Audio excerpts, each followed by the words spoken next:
Praise the Lord. Hallelujah. പ്രിയ സഹോദരങ്ങളെ, ഈ പരിശുദ്ധ അമ്മയുടെ രൂപം, ഈ സ്ഥലം നിങ്ങൾക്ക് ഏതാണെന്ന് അറിയുന്നുണ്ടോ? വർഷങ്ങൾക്ക് മുൻപാണ് നമ്മുടെ എല്ലാ ദിവസവും യൂട്യൂബിൽ ഒരു വചനം 2020 ഡിസംബർ മാസത്തിൽ നമ്മൾ ആരംഭിച്ചതാണ്. വർഷം എത്ര കഴിഞ്ഞു? 20 കഴിഞ്ഞു, 21, 22, 23, 24, 25, 26 നമ്മൾ വി ആർ ഹെഡിങ് ടുവേർഡ്സ്. അപ്പോൾ അതുകൊണ്ട് പ്രിയ സഹോദരങ്ങളെ, കഴിഞ്ഞ എത്രയോ വർഷങ്ങൾ പരിശുദ്ധ അമ്മയുടെ ഈ ഗ്രോട്ടോയിൽ എന്നൊക്കെ വന്നിവിടെ കുറച്ച് നേരം നിൽക്കുമ്പോൾ തന്നെ അമ്മയുടെ ശക്തമായ സാന്നിധ്യം അനുഭവവേദ്യമാണ്.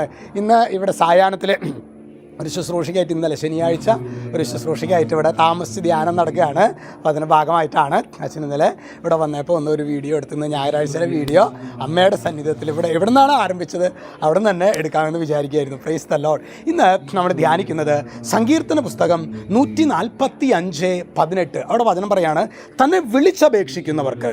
എന്നിട്ട് വചനം ഒരു ക്ലാരിറ്റി നമുക്ക് നൽകുകയാണ്. തന്നെ ഹൃദയ പരമാർത്ഥതയോടെ വിളിച്ചപേക്ഷിക്കുന്നവർക്ക് കർത്താവ് സമീപസ്ഥനാണ്. അതായത് തന്നെ ചുമ്മാ വിളിച്ചപേക്ഷിക്കുന്നവർക്കെന്നല്ല, തന്നെ വിളിച്ചപേക്ഷിക്കുന്നവർക്ക്. എന്നിട്ടൊരു ക്ലാരിറ്റി ഇതിൽ വരുത്തുകയാണ്, തന്നെ ഹൃദയ പരമാർത്ഥതയോടെ വിളിച്ചപേക്ഷിക്കുന്നവർക്ക്.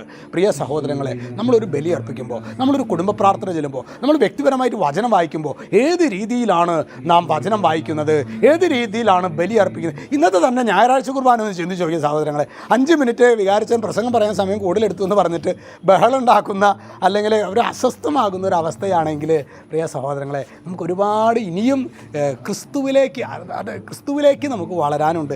അതുകൊണ്ടാണ് നമുക്ക് ശരിക്കും പറഞ്ഞു കഴിഞ്ഞാൽ ഈ ഹൃദയപരമാർത്ഥതയോടെ വിളിച്ചപേക്ഷിക്കാത്തതിൻ്റെ ഒരുപക്ഷെ അഭാവമായിരിക്കാം നമ്മുടെ ജീവിതത്തിൽ. ഞാൻ എന്തോരം പ്രാർത്ഥിക്കുന്നു വെച്ചാൽ ഒന്നും നടക്കുന്നില്ലല്ലോ, അല്ലെങ്കിൽ എൻ്റെ ജീവിതത്തിൽ ഒരു സന്തോഷമില്ലല്ലോ, എൻ്റെ ജീവിതത്തിൽ ഒരു സമാധാനം ഇല്ലല്ലോ എന്നൊക്കെ പറയുമ്പോൾ അതിൻ്റെ അർത്ഥം എന്താണെന്ന് പറയുക സഹോദരങ്ങളെ? നമ്മൾ ശരിക്കും ഈ ഒരു ഹൃദയപരമാർത്ഥതയോടെയുള്ള കർത്താവിനോട് വിളിച്ചപേക്ഷിക്കുന്നതിൽ ഞാൻ എത്രമാത്രം വളർന്നിട്ടുണ്ട് എന്ന് നമുക്കൊന്ന് ആത്മശോധന ചെയ്യാം.